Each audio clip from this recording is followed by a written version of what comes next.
Isn't that funny? And exactly 5 years ago in January, we had a ribbon cutting for our cat suites. So we created new cat suites, and we had a little ribbon cutting for that 5 years ago in January. Well, we're excited for you. Thank you. It was the fall of 2006 when we all got together at a little reception, a little gathering at the Mahonia Hall, the governor's mansion, and we talked to them about how we had in our minds how our vision of a good home for every adoptable cat and dog could be reached in our community. But we didn't have all the details worked out, but we just kind of got them excited about that.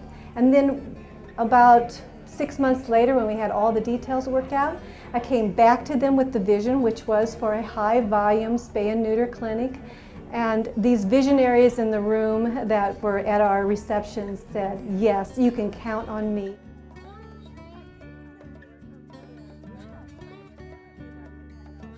Well, we've worked for years to get all the animals we could find spayed or neutered. Just the numbers are just incredible.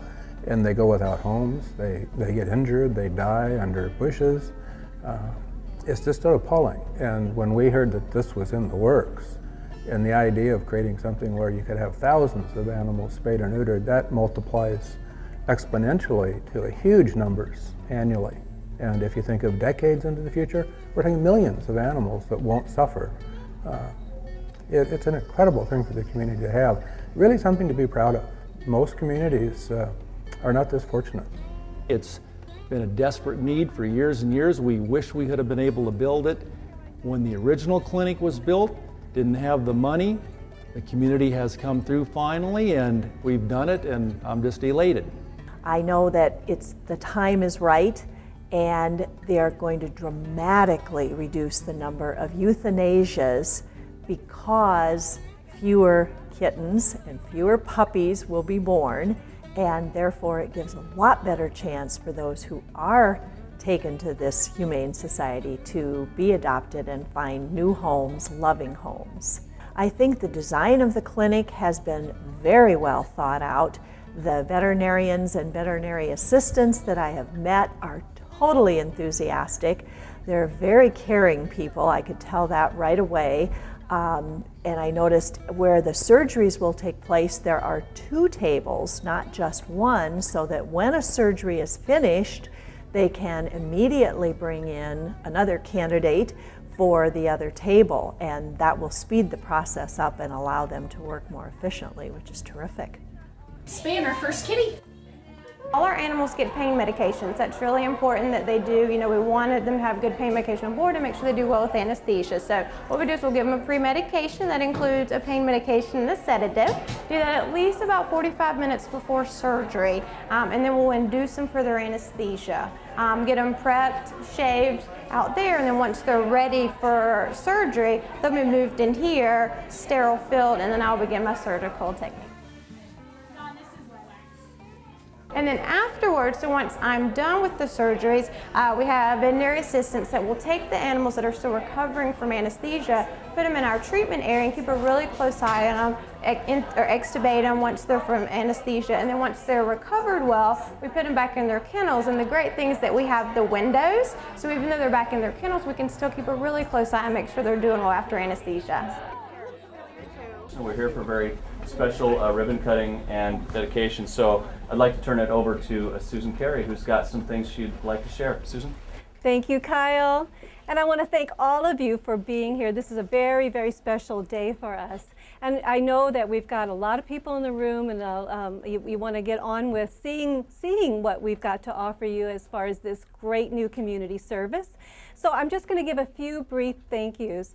First of all, I just want to thank all of our donors who helped make this possible. We had over 1,000 donors, and they raised $490,000 that helped construct the clinic and provide the startup cost until we can get rolling and make it sustainable.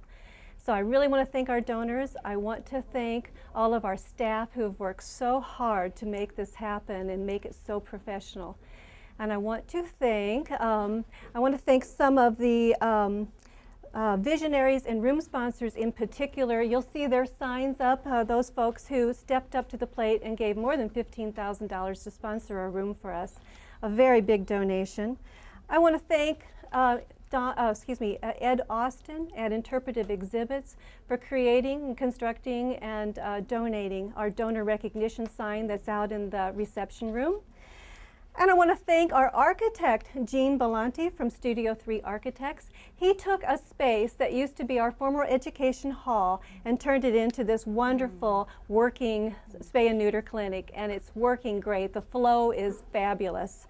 I also want to thank LCG Pence, our contractor, and the lead person was Jeff Perrin, and all of their subs. They did a wonderful job, and we are so pleased with the results. So it's worked out better than we could imagine.